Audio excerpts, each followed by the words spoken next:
कुणीही पायलोनोडल सायनस घेऊन आलं सर, त्याची लक्षणं, त्याचे सिम्पटम, त्याच्या प्रेझेंटेशनवरती आपल्याला डिसाईड करावं लागतं. जर एखादा पेशंट आहे, काहीतरी तपासणी करताना किंवा कोणी घरी बघितलेलं आहे, त्याला पिट्स आहे, त्याला पायलोनोडल सायनस दिसतं, म्हणजे असिम्पटोमॅटिक, त्रास नाही, त्याला काहीच प्रॉब्लेम नाहीये. आणि काही वेळेला काय होतं, मिलिटरीची एक्झाम साठी गेलेले असतात, अशा पेशंटमध्ये बघतात, तपासणी करतात, तपासणी केलं पायलोनोडल सायनस दिसलं की ट्रीटमेंट करा. असं नाही, असिम्पटोमॅटिक पायलोनोडल सायनस मध्ये, कारण ह्याच्यामुळे काही कॉम्प्लिकेशनच होत नाही. ज्याला त्रास नाही त्याला सर्जरी नाही, हा सर्वात पहिली गोष्ट.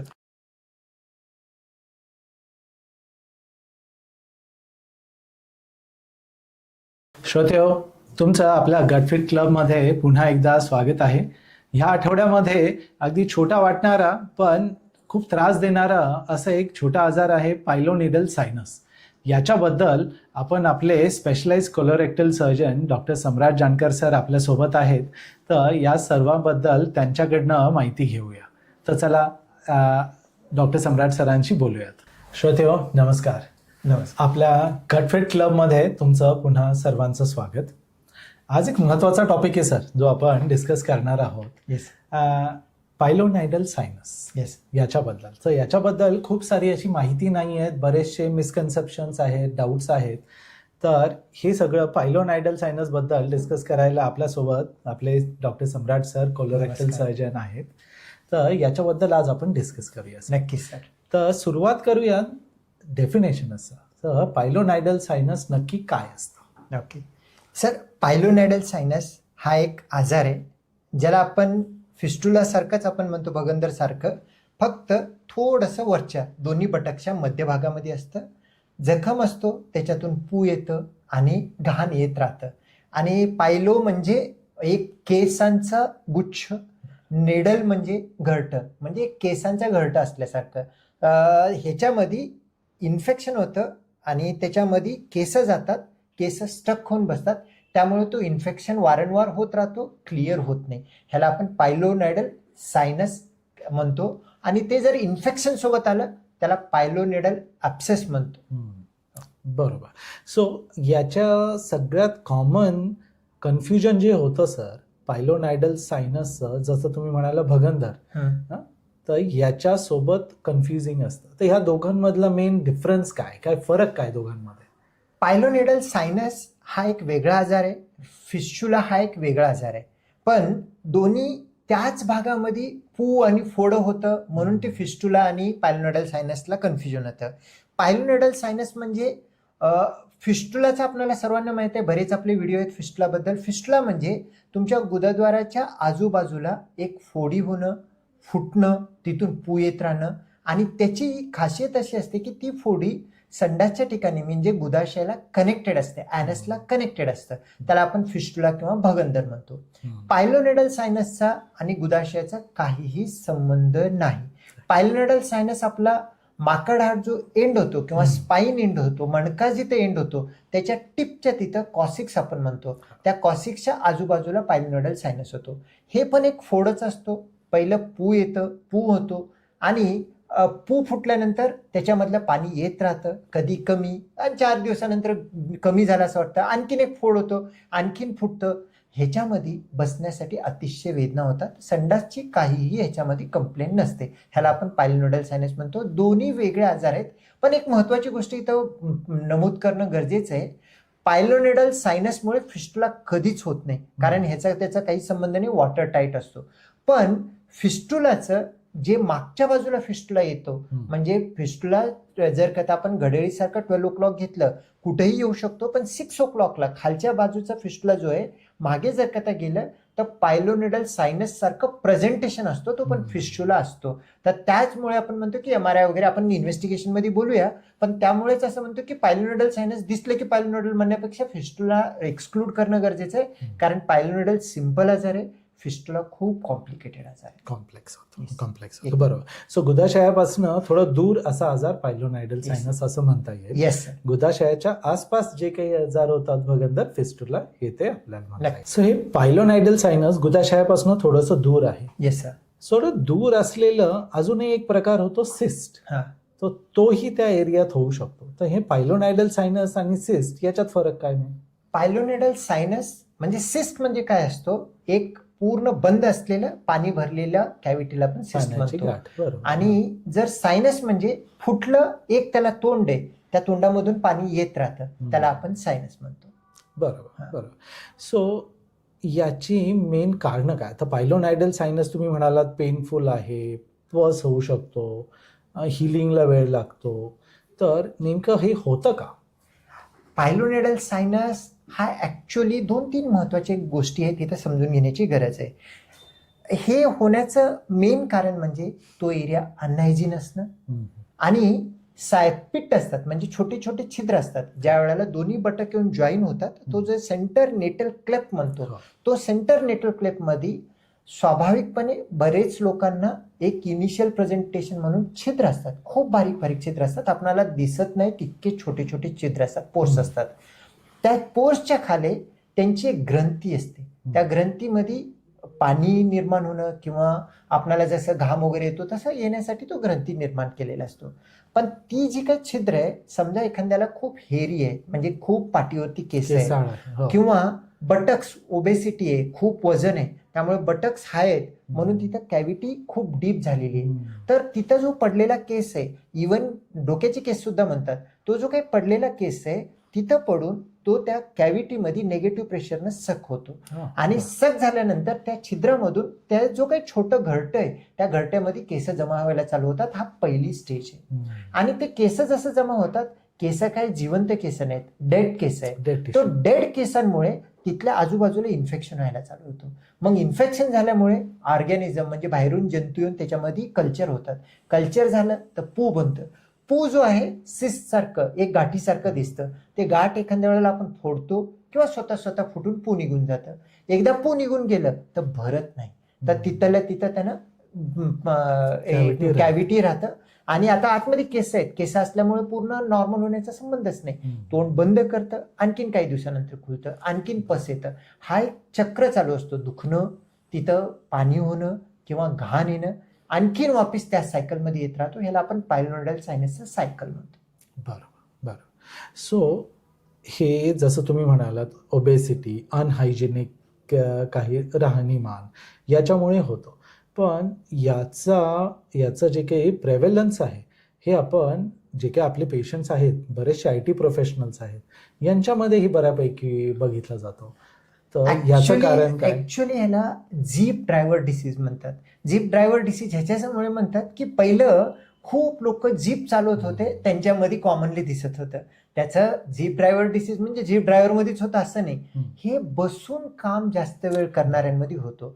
कारण बसल्यामुळे काय होणार आहे, एक पोश्चरमध्ये पर्सन बसून राहणार आहे, बसून राहिल्यामुळे तिथं घाम वगैरे सुटतो आणि खूप वेळ बसणारे, आता जसं की आपण म्हणतो डेस्कटॉप जॉब्स, ज्याच्यामध्ये IT प्रोफेशनल्स आहेत किंवा काहीही प्रोफेशन असो, डिझायनर वगैरे असो, जे की डेस्कटॉपवरती बसूनच जास्त वेळ असतात, त्यांच्यामध्ये तो जर काही दोन्ही बटकमध्ये आहे तिथं घाम सुटलेला असतो, घाण होत राहतो. तो घाण आपण वारंवार क्लीन करू शकत नाही. काही वेळेला एक्सटेंडेड पिरियड ऑफ टाइम तसंच बसून राहिलं तर ऑटोमॅटिकली ते नॅचरल पोर्स असतात, छिद्र असतात, पिट्स असतात, त्याच्यामधून घाण आतमध्ये साचतं आणि त्याच्यावरती थोडेफार केस पडले तर तो सायकल तयार व्हायला वेळ लागत नाही. म्हणून बसून राहणे, जास्त वजन असणे, हायजीन न राहणे किंवा बॅकवरती खूप जास्त केस असणे, ह्या सगळ्या गोष्टी रिस्क फॅक्टर होतात पायलोनोडल सायनस बनण्यासाठी. बरोबर बरोबर. सो पायलोनोडल सायनसचे लक्षणं काय आहेत सर? की म्हणजे जर आता आहे कुणाला जर लक्ष ठेवायचं आहे, IT प्रोफेशनल आहेत आपले पेशंट आहे, तर त्यांना एक लक्ष ठेवायचं की अरे पायलोनोडल सायनस होऊ नये किंवा आता जर झालं तर लवकर कळावं, तर त्याची मेन लक्षणं काय आहेत?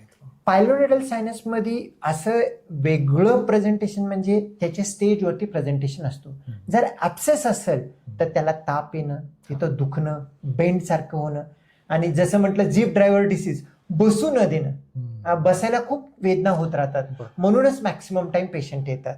आणि समजा तो फुटून गेला किंवा सर्जरी करून फोडलं, त्याच्यातून पू निघून गेला, नंतरचं लक्षण असतो सतत घाण असणं, घाण वास येत राहणं, तिथं एक ते अनकम्फर्टेबल फिलिंग राहतो, इवन इनरवेअर सुद्धा सगळं वेट होऊन पसणं हे होत राहतं. आणि नेमकं पर्सन काय फील करतात की हा आपला अनहायजीन म्हणण्यापेक्षा, पायलोनोडल सायनस म्हणण्यापेक्षा हा घामामुळे तसं घाण झालेलं असेल असं आपण निग्लेक्ट करत जातो. पण हे प्रेझेंटेशन ॲक्यूटमध्ये पेन वगैरे घेऊन येतं, क्रोनिकमध्ये डिस्चार्ज आणि अनकम्फर्टेबल फिलिंग. बरोबर, ती पोकळी तिथे जोपर्यंत आहे तोपर्यंत ते काही ना काही अनकम्फर्टेबल फिलिंग देत राहतं. बरोबर. सो मग आता याचं निदान कसं, म्हणजे जर आपण सस्पेक्ट केलं की आहे पायलोनोइडल सायनस असण्याची शक्यता आहे, तर याचं निदान कसं केलं? Pilonidal sinus diagnosis most of the time clinically होतो. म्हणजे आहे का नाही त्याचं एक एक्झॅक्ट लोकेशन. मग आपली स्पाइन एंड होतं, कॉसिक्स टिप आहे, टिपच्या तिथं जर कथा असेल आजूबाजूला असेल तर पायलोनोइडल सायनस, आणि तिथं पिट असतील तर डायग्नोज करण्यासाठी प्रायमरी पिट असतील तर आपण पायलोनोइडल सायनस हा आजार आहे असं म्हणू शकतो. ॲब्सेस आहे, पिट आहे तर पायलोनोइडल ॲब्सेस आहे असं आपण डायग्नोज करू शकतो. म्हणजे पेशंटचं प्रेझेंटेशन, डॉक्टरांचं क्लिनिकल एक्झामिनेशन, डॉक्टर ओपीडी मध्ये घेऊन उलटं झोपून पूर्ण तो एरिया बघतात, म्हणजे त्याच्यातून कळून जातं की हा पायलोनोइडल सायनस आहे किंवा दुसरं काही नाही. त्या गोष्टी आपल्याला समजून जातात. पण पायलोनोइडल सायनस असेल तरी सुद्धा हा एक आजाराचं सगळ्यात वैशिष्ट्य आहे, ऑपरेशन केल्यानंतर सुद्धा वारंवार येणारा हा आजार आहे. तर त्यामुळे पायलोनोइडल सायनस मध्ये कुठं आहे, किती डेप्थ आहे आणि काय प्रेझेंटेशन आहे, कोणत्या साईडला ट्रॅक जातात, सेकंडरी ट्रॅक आहेत का, हे सगळं समजणं गरजेचं आहे.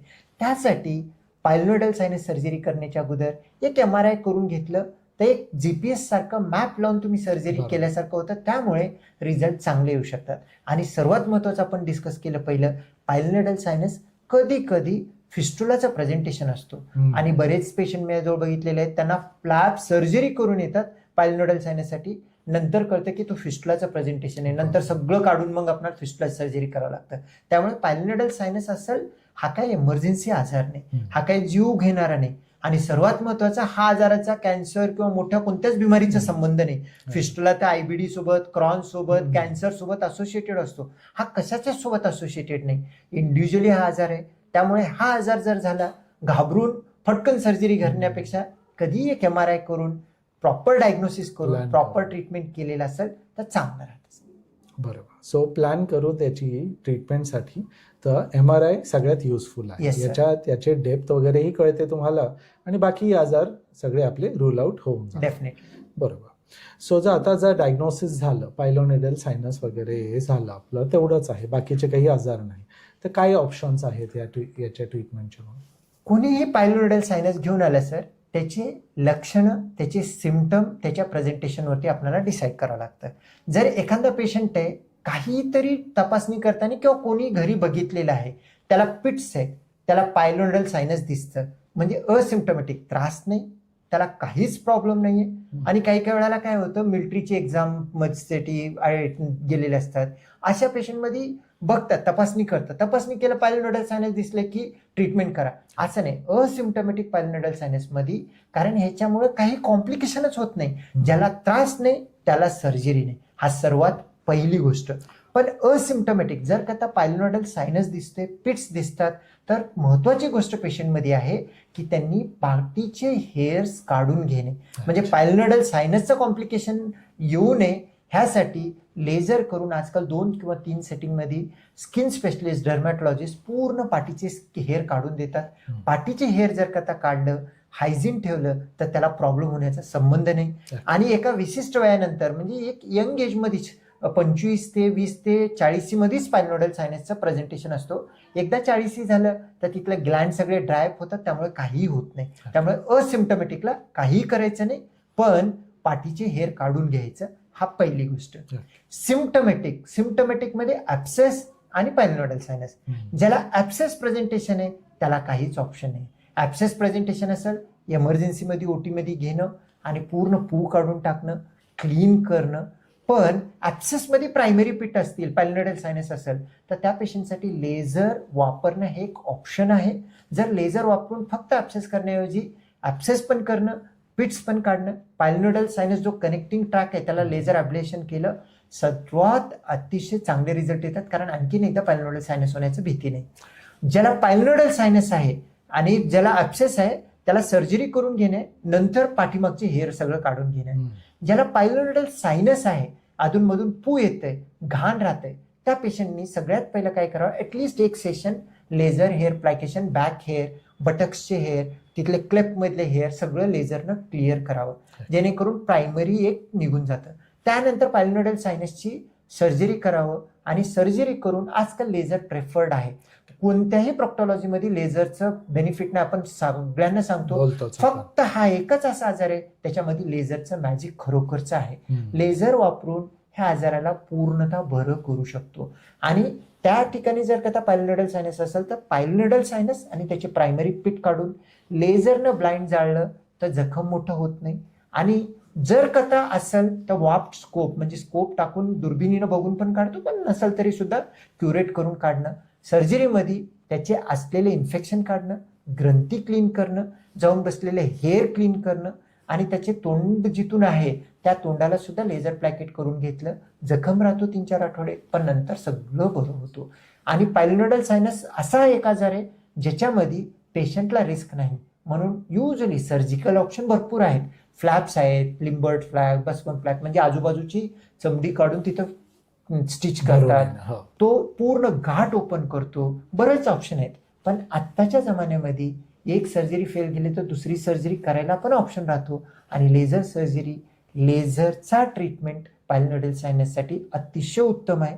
जवळपास गेल्या 5 वर्षामध्ये एक सुद्धा मला फ्लॅप करायला भेटला नाही, कारण इतकं सुंदर लेझरनं सर्जरी होती. पायलोनोडल सायनस डबल येत नाही. त्यामुळे पायलोनोडल सायनसमध्ये लेझर ऑप्शन ज्याला सिम्पटमॅटिक आहे, ज्याला पू येतं, पाणी येतं, घाण येतं, वारंवार त्रास होतो, त्यांच्यासाठी हा सर्वात उत्तम उपाय आहे. बरोबर. सो म्हणजे हे लेझर तुम्ही जे म्हणताय ती सायलॅक जी टेक्नॉलॉजी आहे सर्जरी याच्याबद्दलच त्याच्याबद्दलच बोललो. तर तो मी तुम्हाला प्रश्न विचारणारच होतो, तर तुम्ही ऑलरेडी त्याचं उत्तर दिलेच येस आहे. तसं तर ही जर ट्रीटमेंट आहे याच्यात तुम्ही थोडंसं एक संदर्भ घेतला की रेकरन्स सर्जरी करायची गरज पडली तर याचा रेकरन्स होतो का? पायलोनोडल सायनसच्या सगळ्यात महत्वाची गोष्ट ही आहे की कितीही कोणतीही कसलीही सर्जरी केलं, कोणत्याही सर्जन जवळ केलं, इन्क्लुडिंग मी असो किंवा कोणीही टॉपमोस्ट असो, रिकरन्स हा त्याचा एक नेचर आहे. कारण तो एरियाच असा आहे कितीही तुम्ही चांगलं केलं तरी सुद्धा स्वच्छ ठेवू शकत नाही. तिथले ग्लँड डिस्ट्रॉय होऊ शकत नाही, वरचा हेअर फॉल होणार आहे. आणि काही काही पेशंटमध्ये बघितलेले की डोक्यावरचे केस सुद्धा पडून तिथं पायलोनोडल सायनस रिकरन्स करतो. म्हणजे रिकरन्स हा 100% प्रूफ नाही. म्हणूनच मी सांगितलं की सर्वात कमी रिकरन्स पण त्रास कमी असा ऑप्शन लेझर असतो. लेझरनं सायलॅक थेरपी करू शकतो. त्याच्यामुळे पूर्ण ट्रॅक जाळणं, क्युरेट करून स्किन हेअर काढणं, त्याचे पिट्स क्लिअर करणं आणि थोडीशी पोस्टऑपमध्ये प्रॉपर केअर घेणं. आणि काही काही वेळेला काय होतं, जखम भरण्यासाठी ड्रेसिंग लागतात, क्लिनिंग लागतात, स्वच्छता लागतात. हे सगळं जर का चांगलं केलं तर चांगला रिझल्ट येतो. सो कसं असतं लेझर सर्जरी नंतर पोस्ट ऑफ फॉलोअप पेशंट आपल्या श्रोत्यांच्या माहितीसाठी थोडं सांगाल का त्याबद्दल? युजली सर्जरी ही तो एकदम डिफिकल्ट आणि कंटिन्यू स्ट्रेच होणाऱ्या एरियावरती सर्जरी आहे. त्यामुळे 3 ते 4 आठवडे जखम भरण्यासाठी लागतो. जखम नक्की पूर्ण भरून जातो. स्वच्छता ठेवणं आणि घाण असेल तर लोकलमध्ये इथं आपण हलकं बोल देऊन त्याला आणखीन इथं ओपीडीमध्ये स्वच्छ करतो. घाण काढून घेणं गरजेचं आहे. पहिली इनिशियल काही ड्रेसिंग करणं गरजेचं आहे. त्यानंतर घरी स्वच्छ ठेवणं, पाण्यानं साफ करणं, आंघोळ वगैरे करणं आहे, साबणीच्या पाण्यानं साफ करणं. आणि मीन व्हाईल एक जर का सेटिंग तुम्ही अगोदर घेतलेलं असेल तर पुढच्या 2 ते 3 आठवड्यात आणखीन हेअर येणार आहेत. जर जखम थोडी बरी झाली तर एक लेझर प्लॅकेशन थेरपी करून हेअर निघून जायला पाहिजे. हेअर नसू नये, पडू नये ह्याची काळजी घेतलं तर जवळपास 97-98% पायलोनोडल सायनस लेझरमध्ये बरा होतो. Very good. सो आपण याच्याबद्दल बोललो की डायग्नोसिस झालं, सर्जरी झाली. जस्ट इन केस कुणाला पायलोनोडल सायनस आहे, इन्फेक्शन होतं, ते फक्त अँटीबायोटिकने ट्रीट झालं, तिथेच आपण थांबू शकतो का? की अँटीबायोटिक्स दिलं आणि पुढे काहीही करायचं नाही? हा खूप क्वेश्चन आपल्याकडे येतो. तर हे शक्य आहे? पायलोनोडल सायनस ज्या वेळेला दुखलं त्यावेळेला डॉक्टरांकडे जाऊन अँटीबायोटिक घेतो. अँटीबायोटिक घेतलं की तितक्याला तितकं बरं वाटतं. हा चुकीचा ट्रीटमेंट आहे. जर तुम्हाला त्रास होत असेल, इन्फेक्शन असेल तर अँटीबायोटिक घेणं गरजेचं आहे, पण मूळ सॉल्व्ह करणं गरजेचं आहे. कारण पायलोनोडल सायनस फक्त सायनस आहे म्हणून आला नाही, तिथं आतमध्ये जाऊन डेड हेअर बसलेले त्यामुळे त्रास आहे. तर ते काढून घेणं, आतमधलं जो काही इन्फेक्शन आहे क्लीन करणं, त्याला लेझर प्लॅकेट करणं गरजेचं आहे. फक्त अँटीबायोटिक हा ट्रीटमेंट ऑप्शन राहू शकत नाही. हा फक्त असं आहे काही इमर्जन्सी आहे, महत्वाची कमिटमेंट आहे, वेळ नाही घेऊ शकत सर्जरीसाठी, सुट्टी नाही भेटू शकत, तिथे टाइम टाळण्यासाठी अँटीबायोटिकचा काही कोर्स घ्यायला काही हरकत नाही. बरोबर, एक स्टॉप गॅप थेरपी म्हणू शकतो आपण. Yes, definitely. डेफिनेटिव्ह थेरपी आपली सर्जरी आहे, त्याच्याशिवाय ती आतली सगळी घाण क्लीन होऊ शकत नाही. आणि जर सर्जरी केली नाही तर काय रिस्क होऊ शकते, काय पुढचे कॉम्प्लिकेशन्स होऊ शकतात? खरं सांगायचं तर पायलोनोडल सायनसमुळे काहीतरी मोठा आजार होणार आहे, काहीतरी होणार आहे असं काहीही नाहीये. फिस्टुला किंवा पाईल्स बाकीच्या आजारांमध्ये नेग्लेक्ट केल्यामुळे मोठा होतो, पण फक्त याच्यामध्ये महत्वाचा भाग आहे रिकरंट झाल्यामुळे आजूबाजूला पसरणे आणि तो घाण वाढत बसणे आणि नंतर कॉम्प्लिकेटेड म्हणून बसलं तर त्याला ट्रीटमेंट अवघड होतो, रिकरन्सचा चान्स वाढतो. त्याच्या व्यतिरिक्त असं काही होत नाही. पण पायलोनोडल सायनस झालं तर वाट बघून त्रास सहन करण्यापेक्षा त्याला एकदाच बरं केलेलं कधीही चांगलं. म्हणजे जे काही छोटी सर्जरी असेल लेझर, ती जर वाढलं तर तेवढंच ते मोठं डेफिनेटली नंतर रिकरन्सचे चान्सेस वाढतात. तर इतकं क्लिअर आणि कन्साईज सगळी तुम्ही माहिती दिली आहे, तर याच्याबद्दल आय एम शुअर श्रोत्यांनाही युजफुल ठरलेली आहे. तरीही पायलोनायडल सायनस एक समरी म्हणून तुम्ही काय म्हणू शकाल आपल्या श्रोत्यांना माहिती म्हणून? पायलोनोडल सायनस हा एक खूप अतिशय छोटा आजार वाटणारा आहे. हा आजारामुळे काहीतरी मोठा गंभीर समस्या होतो असं नाही, पण हा आजार ट्रीटेबल आहे आणि आजकाल लेझरनी हा आजार खूप चांगल्या पद्धतीनं बरा होतो. आजार असेल तर सर्जरीला घाबरून आपण पळून जाण्यापेक्षा करून त्याला सॉल्व्ह करणं गरजेचं आहे, कारण आजार ठेवून जो त्रास होतो तो त्रास सर्जरीच्या तासापेक्षा किंबहुना खूप जास्त आहे. त्यामुळे हा आजार असेल तर घाबरायची गरज नाही. थोडा वेळ काढा, तुमचं हायजीन चांगलं करा, हेअर रिमूव्ह करा, सर्जरी करा, चांगलं लेझर सर्जरी करा, जेणेकरून मुळापासून हा आजार नष्ट होईल. डबल उद्भवण्याचे चान्सेस ऑलमोस्ट 99% नाही, 1% उद्भवलं तरी रिपीट लेझरनं बरा होतो. व्हेरी गुड सर, अगदी सुंदर सगळी माहिती दिलेली आहे तुम्ही. तर श्रोत्या, होपफुली तुम्ही आतापर्यंत ही सगळी माहिती ऐकली आहे. तुम्हाला रेलेव्हंट असेल तर तुम्ही ऐका, तुमच्या आप्तेष्टांना, ओळखीच्या मित्रांना, कुणाला हे युजफुल वाटत असेल त्यांना हे पाठवा. तर जर आता आपण शेवटी आपलं पद्धत आहे सर, जर आवडला असेल, शेवटपर्यंत ऐकलं असेल तर त्यांच्यासाठी एक मेसेज आपण देतो, तर तुम्ही काय देऊ इच्छिता? जर का आता त्यांनी पूर्ण व्हिडिओ बघितलेला आहे, तुम्हाला जर का हा व्हिडिओ आवडला असेल, चांगली माहिती वाटली असेल, पायलोनिडल सायनस हा टाईप करा, जेणेकरून आम्हाला कळेल तुम्हाला ही माहिती आवडली आणि चांगली वाटली. ओके सर, खूप छान माहिती आहे. Thank you so much. Thank you sir. श्रोते हो, तुमचेही धन्यवाद. थँक्यू. श्रोते हो, धन्यवाद. होपफुली तुम्हाला हा व्हिडिओ उपयुक्त वाटला असेल. तुम्हाला जर आवडला असेल तर कमेंट सेक्शनमध्ये नक्की आम्हाला तसं कळवा, लाईक करा. महत्त्वाचं आहे की आमचं चॅनल सबस्क्राईब करा, म्हणजे आमचे हे जे दर आठवड्याला आम्ही इन्फॉर्मेटिव्ह व्हिडिओज देतो, हे सगळे व्हिडिओजला ॲक्सेस तुम्हाला राहील. तुम्हाला जर उपयुक्त वाटला असेल व्हिडिओ, किंवा तुमच्या कुणाच्या मित्रांना वगैरे सगळ्यांना हा फायदेशीर असं वाटत असेल तर त्यांनाही नक्की फॉरवर्ड करा.